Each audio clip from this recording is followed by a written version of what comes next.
Celtics 116, Warriors 100. Chris, I think sleep's going to be pretty hard to come by in the city of Boston tonight, but they're going to have to rest up because Game 4 is coming your way Friday night. I'm here with some Thunderbirds fans. Guys, how we feeling? How we feeling? It's going to be loud tonight. Bring your earplugs. At the age of 44, Tom Brady formally announcing his retirement on social media. An exciting scene and an exciting weekend in Boston. It is all culminating here in the 126th running of the Boston Marathon. And with Game 4 potentially marking the last game of the season at TD Garden, tickets are sky high. You can just feel the opening day magic in the air. Baseball is back in Boston. In 2016, the city of Springfield nearly lost minor league hockey altogether. Now, 6 years later, the entire community is rallying around the Thunderbirds. UMass Minutemen's season came to a close against the Minnesota Golden Gophers. The GOAT, he was only out to pasture for 39 days before he broke the news last night that he's not done just yet. Running with the toys for the end zone. The event started tonight at 6 p.m. at the Indiana Convention Center.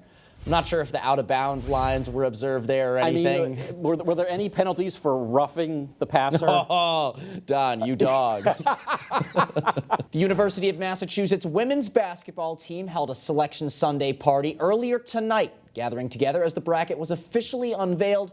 Suburban South bragging rights in D4 playoff implications on the line in East Longmeadow tonight. East Longmeadow entered the day 12th in the state playoff rankings. Northampton on the outside, looking in at 21. Game of the week, I say this one could be our game of the year. Lancers with the ball back. It's Bryant Lopez. He's bouncing outside the pocket. Picked off by sophomore Jack Casey. And Jack Casey, your reward? Yeah, take that turnover, chain young fella. Show it off to the cameras. Holyoke down a couple scores. How would they respond? It's Aramis Serrano. Deep throw. Check out this catch by Dimitri Gonzalez. Laundry coming in from the refs. It doesn't matter. Then pop in the pocket. All kinds of time. The one defensive lineman that's rushed him, taken to the ground. Evanville Longo. Wait for this one here. Boom! Hit stick. 24 was all over the field tonight. Near pick six, Jake Robideau almost gets it until Jason Cox rips it out of his hands, and he's going to take it to the 30, to the 20, to the 10, past the diving tackler. Touchdown. There's no Ludlow soccer without Greg Kaloji, so I'm sure he's going to be back. It's not a thing without him. I'm sure he's going to be back and winning the state championship next year. Last Thursday, Ludlow High School boys soccer coach Greg Kaloji suffered a major heart attack. He's been a part of the program for over 3 decades, filling trophy cases. He does so much for the community. He helps with younger clinics around town. He does community service. He helps volunteer on everything, anything around town. Kaloji's family tells Western Mass News he successfully underwent surgery on Monday, the first step in a long road to recovery. His team is banding together, sending their coach videos and sharing their support. We love you. Everyone here loves you. We all want you to make it out of this, and we all want to see you succeed even more than you already have. Greg's parents are both in the Ludlow Athletics Hall of Fame, including his father, Bill, who Ludlow Athletic Director Tim Brillo calls one of his mentors. And the family's impact stretches far beyond the field. From an AD perspective, that's what you want, that that he's created relationships that are meaningful with his athletes. Greg's story has also captured the attention of local businesses, including EL Nutrition in Ludlow. We honored him this whole entire week with the Lions Tea. At the end of the week, we'll collect all those pictures. We'll make a huge collage for him. Greg's niece Hannah works at the juice bar that first developed a relationship with the team during their state playoff run this fall. This was his state championship jacket. I'm wearing it in honor of him. I had a lot to choose from.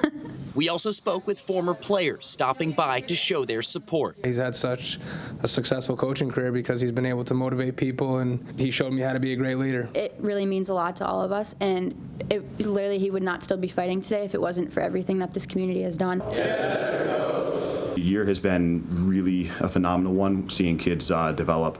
It's night and day from the beginning of the season to now. Mike Dublin is doing something he's always wanted to do, leading a football program from day one as the first ever head football coach at Springfield International Charter School. We have the saying brick by brick, and it's all about if you're building something, you put one brick down, you put another on top of it. and your building is only as good as what your bottom brick is. The school, formerly known as Sabas, once fielded a co-op program with Cathedral and has a tradition of successful basketball and soccer programs. What started off as an idea for athletic director Ryan Gable has transformed into a reality. I'm most proud we haven't had one kid quit. I figured, once we started hitting and things of that nature, kids might drop off, but they've stuck with it. We started with 21, we're up to 35, and all of our equipment's handed out. We don't have any more equipment. And it's catching the attention of the community. Everybody's talking to me about the games, and it feels good to be a part of this team. Gable tells Western Mass News only 6 or 7 players on the roster had ever played competitive football, including junior speedster and jack-of-all-trades Winston Lewis. The first game, that first kickoff, everything really just hit me, of not playing in 6-7 years and just really being back in the sport I love. The Bulldogs played a full junior varsity schedule and were even challenged to 2 varsity games by Mahar and Hoosac Valley. That lack of experience showed early on. Our first scrimmage at Palmer was a little tricky. Our first game at the Mahar, we're calling timeouts because we don't know how to line up on a punt. But Dublin says everyone's bought in, and his team is transforming into the aggressors on the field. Looking to make sure they are the classiest team out there, where they're helping other guys up off the ground after looking to put them on it. In this locker room, no one's bigger than the team as they all navigate this new road together. I try to let them know that I'm out here learning the same things that they're learning. I'm not some superhero. I'm not out here better than any of them, so we're all just working at the same thing, trying to achieve the same goal as a team. As for the report cards after year 1, I say unsatisfied. All it does is open new doors and new frames of thinking. Where can this team go? Where can we be? I think we're going to have a powerhouse football team in the years to come.